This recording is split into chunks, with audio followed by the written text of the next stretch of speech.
Lesson 21. Every human being has in effect two selves, a real self and an apparent self. The real self is that mysterious soul quality within you in which is condensed all that you could be, the ideal you whose possibilities you try to realize in your life. The apparent self is the aspect under which you reveal that real self to the world. The one is genuine and sincere, an incorruptible ray of soul fire proceeding straight from its infinite source and wholly beyond your power to change or modify it. The other is artificial and variable, a mask deliberately fashioned by yourself to hide what you actually are. Your real self, the naked flame within the human lamp, is called your individuality. The painted mask which it throws into visible relief is your personality. Personality, therefore, is the surface part of your nature which comes in direct contact with the world, the outward appearance which can be seen, analyzed, appraised. You can alter it as often and as radically as circumstances demand, just as an actor can dress himself out in the roles of whatever characters he wishes to portray. But underneath that disguise is always the one unchanging individuality on which it is superimposed, the single constant factor which you may exhibit through a diversity of aspects, but which you can never modify in the slightest degree from what it already is. Others are aware of your individuality only as an inner glow which brands your personality on their perception. You alone can see it in its entirety as the precious secret flame cupped within that outer masquerade and illumining its carefully wrought contours. The problem which confronts everyone is how to build up a personality which will pass into active expression the individuality behind it. Individuality can never conform to a standard pattern, but personality, its humanly designed envelope, can and most often does. In all nature there are no two individualities exactly alike, just as there are no two souls alike. Each is a direct projection from the great causeless cause and its first manifestation, universal life energy, and these two primary factors from which everything is derived have never repeated any combination that has issued from them. They are themselves supremely individual, unique, and they stamp individuality into the whole endless variety of expressions of which they are the source. Thus every human being has within himself a priceless something which no other possesses or has ever possessed, a something which, if he can adapt his personality to express it, will single him out from all the rest of creation. But if, as is usually the case, his personality is erected after a standard pattern, the aspect he presents to the world will not differ in any salient detail from countless others everywhere. The really valuable part of his being will be hidden, so of course no value will be placed on it. The unique combination of qualities which forms your individuality implies a correspondingly unique place and duty for you in the cosmic scheme. There is just one line of endeavor, one environment, where your individuality will fit to perfection and empty itself into unreserved expression in all your activities. Every faculty will leap joyously to the challenge, every thought and move will knit itself into the smooth river of purposeful action, every resource will be ready to your hand in meeting the demands of that occupation. Your work will bear the mark of originality, the impress of those distinctive qualities which guide the mental and physical tools that you supply. You will achieve the maximum of productivity, coupled with the greatest ease, pleasure, and interest. In the wrong environment, where the demands do not accord with your peculiar talent to satisfy them, the contrary will be true. You are then pulled against your own inclinations, a misplaced cog meshed in a gear of routine. Your individuality does not fit in with the machinery around it. There is constant friction, irritation, and difficulty. Perhaps in the end you will be worn down so that you churn in that place, but you will never be happy there. It is not what you were meant for. You cannot contribute any forward impulse because your individuality is barred from expression. You simply fill a gap. Yet in the machinery of life there is a right place for everything and everyone, a place where the respective individuality fits in with the law, order, and harmony that govern the universe. The reason most people are discontented and feel that they are more or less in a rut is because they have not found that place. They do not like their work or their surroundings because their individuality has no opportunity to exert itself freely. As soon as such people are transferred to the position for which their nature adapts them, an extraordinary change is at once apparent. From indifferent and incompetent automatons, they become living founts of energy, interested in their work and putting their whole weight, body, mind, and soul, into furthering it. They have found their vocation, the road at the end of which they can see success and happiness, the common goal of all. They have found themselves. In spite of the importance of getting one's individuality located in its proper place, few people do so except by accident. No intelligent plan of action is devised to bring about that highly desirable result deliberately, because no intelligent study has been made of individuality to discover its needs. The bulk of mankind trust to a blind, haphazard, hit-or-miss method to jebble them eventually into their right environment, and trust usually in vain. Understanding of the requirements of your individuality is essential before you can hope to satisfy them.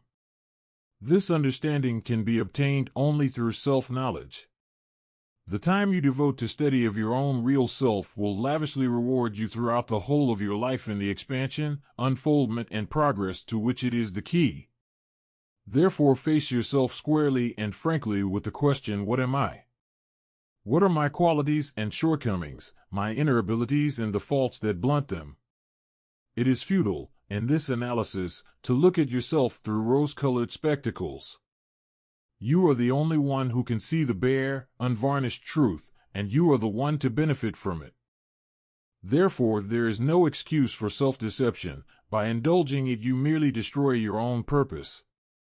Your interest is to view yourself as you actually are in order to discover where your best advantage lies.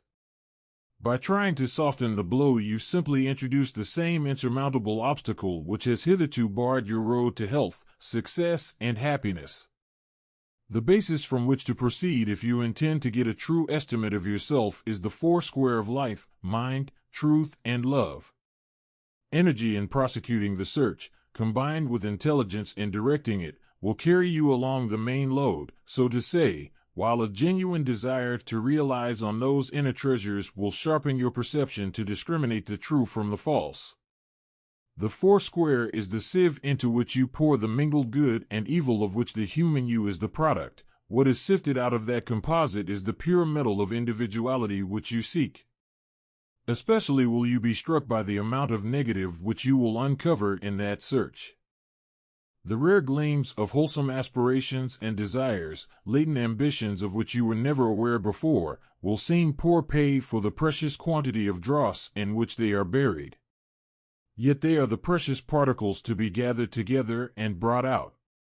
The deeper you penetrate, the more thickly sown they will be. You will be surprised at the unsuspected traits of character you turn up, and as the sum grows you will have ample cause to consider your perseverance richly rewarded. Therefore, do not be discouraged or unduly impressed by the negative your first efforts unearth. Remember that negative has no part with the individuality you are trying to separate from it. Individuality, like the grains of gold scattered through the sand, is from the beginning pure and perfect, however completely it may be covered up. So while it is necessary to handle and expose all the evil dumped into your subconsciousness by your conscious self and by teeming ages of perversely thinking humanity, this procedure is inevitable if you want to get rid of it. Negative must be brought to the surface to be eliminated. The more thoroughly you perform that inner sanitation, the more your individuality, that eternal and incorruptible quality of your soul, will shine into evidence. Once you have discovered your individuality, you have discovered that distinctive mark which differentiates you from every other mortal being. This is the first reward of the time and energy you have spent on that study, as well as the first step toward bringing your innermost distinguishing qualities into outward manifestations. So long as you did not know you possessed those qualities, you felt your inferiority to others who expressed theirs. You held yourself cheap because you appeared to be one of many, with nothing to contribute that thousands the world over are not contributing just as well. But when you have found your individuality, then you shed the sense of inferiority that has oppressed you, because you perceive in what way you are unique, able to supply something that no one but you can supply. You know that intrinsically, as an individual ray of the great principle itself, you are of equal worth with the greatest, and from that knowledge you derive the self-respect and dignity that will help you to realize, in fact, the potential greatness within. If, on the other hand, you try to assert a dignity and importance not founded on a sure knowledge of the inner ability that can justify them, you are guilty of conceit. You pretend to something you do not deserve, because you cannot give out your individuality to the world until you know what it is. False pride, which prompts you to think the world is in error for not appreciating you, will only make you ridiculous. If you are a ray of the great cause, remember that everyone else is also. You are not so super perfect that you can afford to look down on perfection. Your individuality, your peculiar talent, will win recognition only in proportion as it is expressed in definite reality. That is the only ready cash that mankind can see and appreciate. It is a question, not of telling how much you have, but of proving it by putting it into circulation. As individuality is the sum of soul qualities, the more you manifest it, the more emphatic will be the expression of all the qualities which comprise it. You will unfold and develop in every direction, profit others and yourself by your expansion through all associated channels, as well as through the main one which represents your dominant interest. Each activity, also, each separate trait that you thrust into evidence, will express in its workings the distinction imparted to it by the supporting individuality. No matter in what channel you direct your energies, the things they accomplish will bear the brand of yourself. As individuality is unique, the only one of its kind, you can never hope to bring out your own by copying someone else. However much you may admire some of those brilliant stars who stud the firmament of humanity, remember that they shine so brightly because they stand alone. They serve as an inspiration to you, a proof that if you unveil your own real self it will gleam with no less a luster in its own peculiar place and way, but it cannot usurp the place of another. There was one Washington, one Lincoln, one Shakespeare, no other existed or ever will exist, and no matter how admirable each may have been, you can only lose by trying to warp your own individuality into the pattern stamped on history by theirs. Be true to yourself, focus all your endeavors on being yourself and not somebody else, recognize the fact that you must be a pioneer bent on discovering something entirely new to humanity, and you will be pursuing the course that has led great men before you to their respective pinnacles of fame. They succeeded by being true to themselves. Do you therefore heed their example by being true to your own real self, but not by attempting to drape over your bones their garment of renown? A false human concept of values very often intrudes to confuse and obscure the way for the expression of individuality.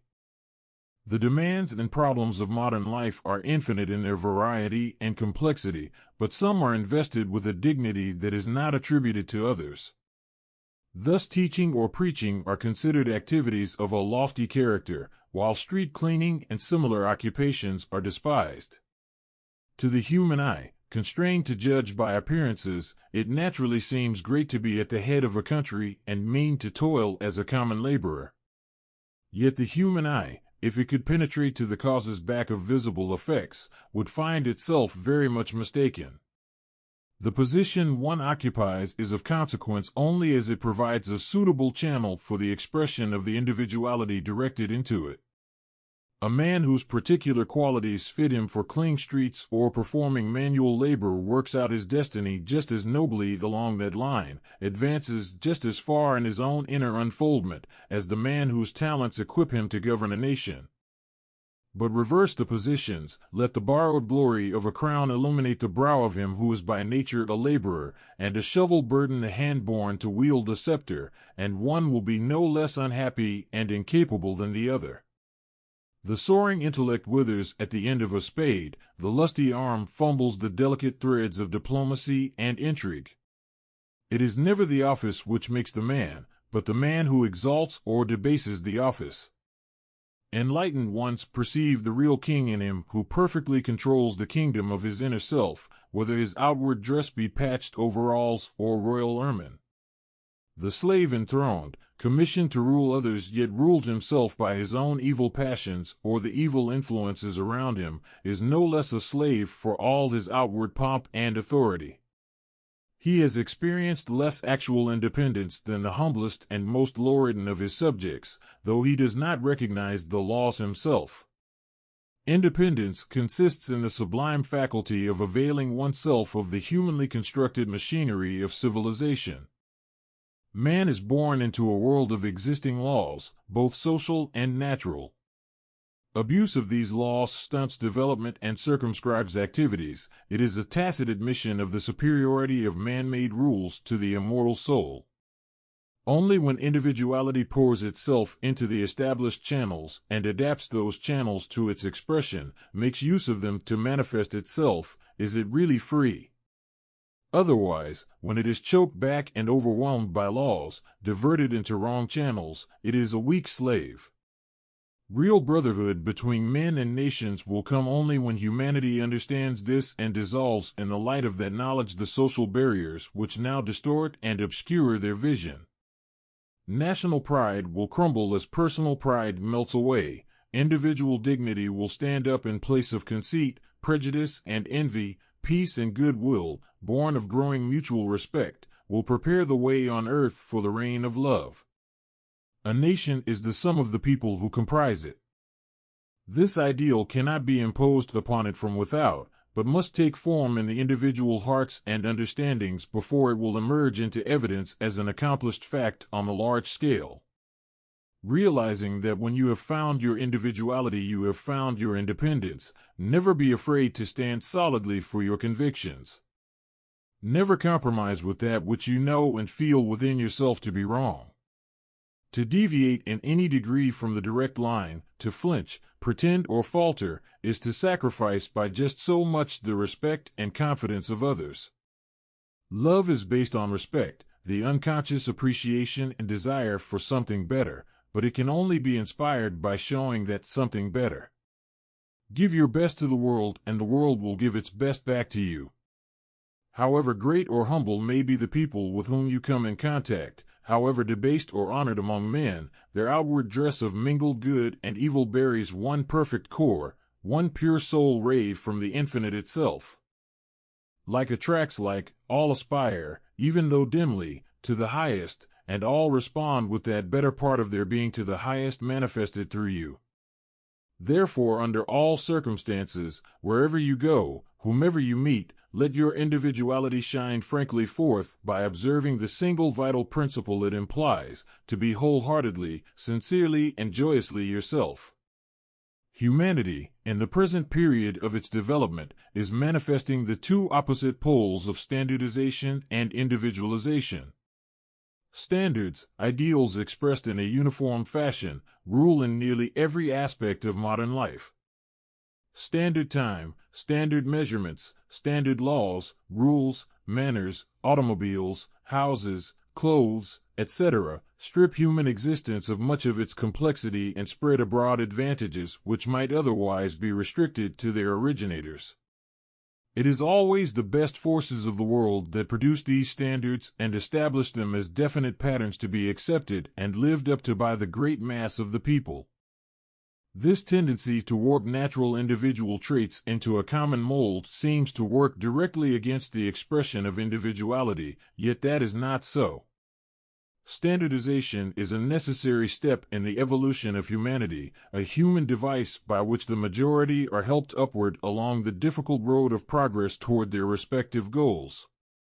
The ideal conceived and achieved by one who has advanced farthest serves as a milepost for those too hampered by limitations to set up a similar mark for themselves. Whether on the plane of the spiritual, the mental, or the physical, the standard struck out by the pioneer represents an ampler boundary to be striven for, a loftier area to be attained, a broader and freer outlook to be won. It is a rest station built by those who have gone before to attract those who will come after and to be then a base from which they will launch into the next stage of their journey. Only through such a process of standardization can the bulk of mankind be drawn as a whole higher and higher in the scale of eternal progress. Yet under cover of this harsh and stilted method, so to say, individualization is going on in each of those swarming millions to whose progress standards impart simply a general trend. And education, though standard, lifts them out of the dark morass of wrong concepts and superstitions and enables them to see unobstructed vistas on every side.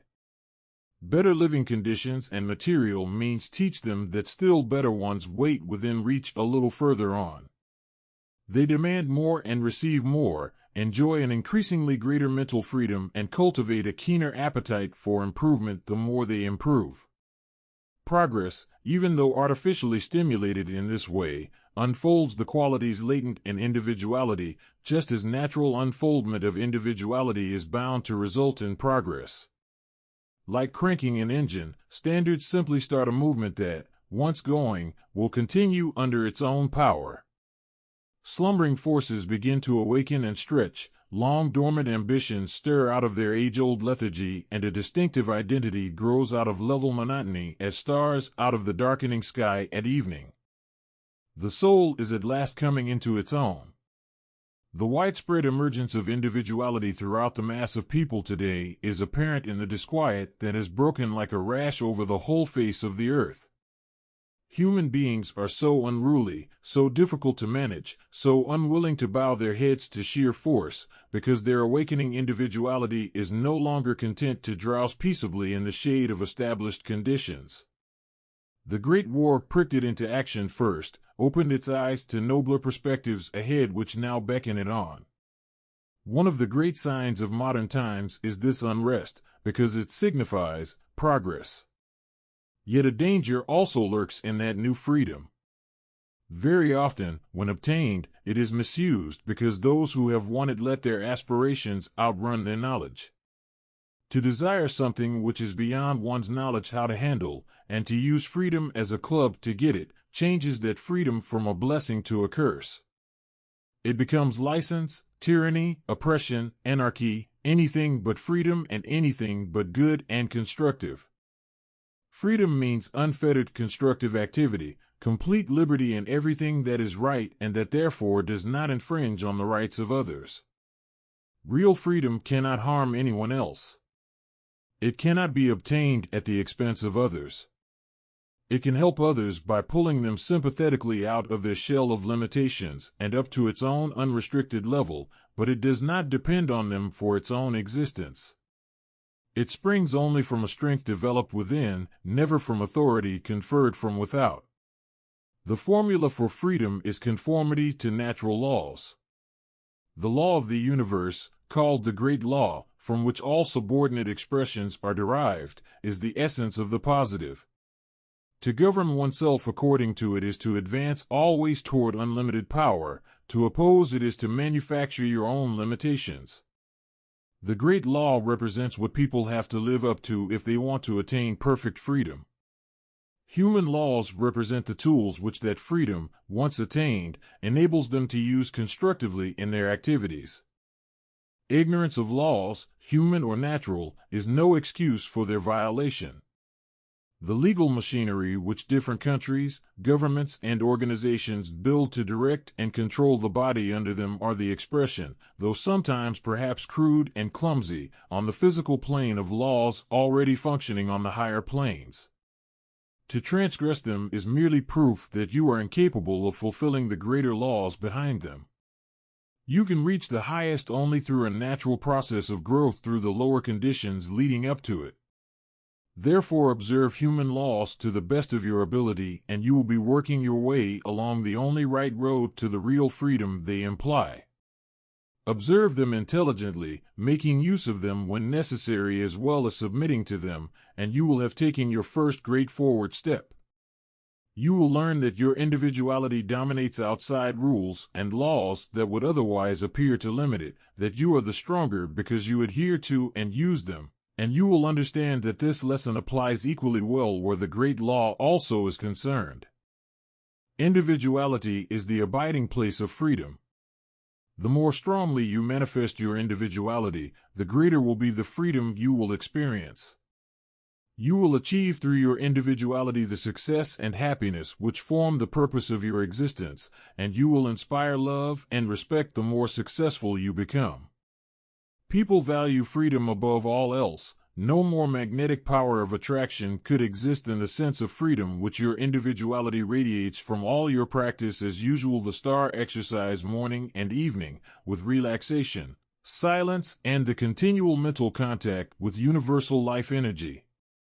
Then proceed with the new exercise for this week, called manifestation, in the following way. As soon as you have established a strong and harmonious flow of life force by means of relaxation, silence, and the mental contact, concentrate your mind on your own soul. Look within the heavy human crust and perceive that source of your mortal being in the full glory of its perfect qualities. See it as the avenue through which the great principle pours its limitless powers and forces to you for expression.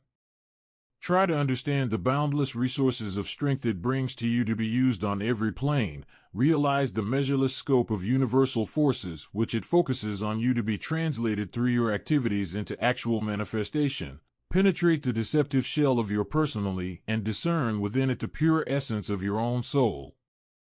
Then be happy in the knowledge that you have found your individuality and that you can rely confidently on its abundant and invincible strength. Having found your individuality, the next step is to project its distinctive qualities into expression in your life. The world is the problem you have to meet with the tools that your individuality supplies. Therefore, turn your gaze outward upon that world and study it no less carefully than you did your inner self. Feel your unity with it, your identity as an integral part of it, and be willing to contribute your best to it. Let your sympathy with it be genuine and helpful, enabling you to perceive and understand faults without condoning them, and not merely a sentimental pose which prompts you to look only for good and be blind to the evil. Both positive and negative comprise the environment into which you are to project yourself, and your object is to acquire a distinct comprehension of the situation you have to face in order that you may handle it intelligently and with the greatest practical results. Once the two sides of the equation are clear in your mind, your soul with its qualities drawn up against the conditions it must meet in putting those qualities into expression, your task is to establish a working connection between the two. Give unreservedly of yourself, feel the life force flushing through every channel of your being to pour from you to that which is outside of you. Know that your soul qualities respond and stir to the surge of that current, melting and fusing to radiate harmoniously from you in a pulsing tide of constructive energy. Let the stream of life force draw your soul with it into its own active expression, carrying the real you out through the skin of your personality into direct contact with the world itself. Thus gradually your individuality will glow warmly forth, its fire deepening as the latent qualities of your soul break ever more richly and strongly into manifestation. Mind alone, with its human tool of willpower, is not sufficient to push your soul's individuality into expression. Mental powers, however compelling they may be in their own or in the physical domain, have no influence on the spiritual plane by whose sufferance alone all else exists. A greater power, one which pervades all planes equally and unites them through its own force of attraction, is required. That power, flooding into your soul, your mind, your body, carrying the qualities stored in the first into ultimate manifestation through the last, is the very universal life energy you have been taught to use. Questions and answers to Lesson 21. 1. What is individuality? Individuality is the unique combination of soul qualities which constitute your real self. 2. In what vital respects does it differ from personality? It differs from personality in that it is a direct, eternal, and immutable projection from the great causeless cause itself, distinctively unlike every other individuality and wholly beyond any human power to change or modify it. Personality, on the contrary, is a humanly constructed mask, often designed after a standard pattern, alterable at will and ceasing to exist as soon as the individuality which illumines it is withdrawn from the plane of human existence. 3. How can individuality be best developed into expression? Individuality can best be developed into expression by consciously bringing out and balancing the fundamental qualities of energy, intelligence, truth, and love, and by using universal life energy to stimulate and emphasize the distinctive qualities of individuality through the terms of those four. 4. What is the essential first step in seeking out the right environment for your individuality?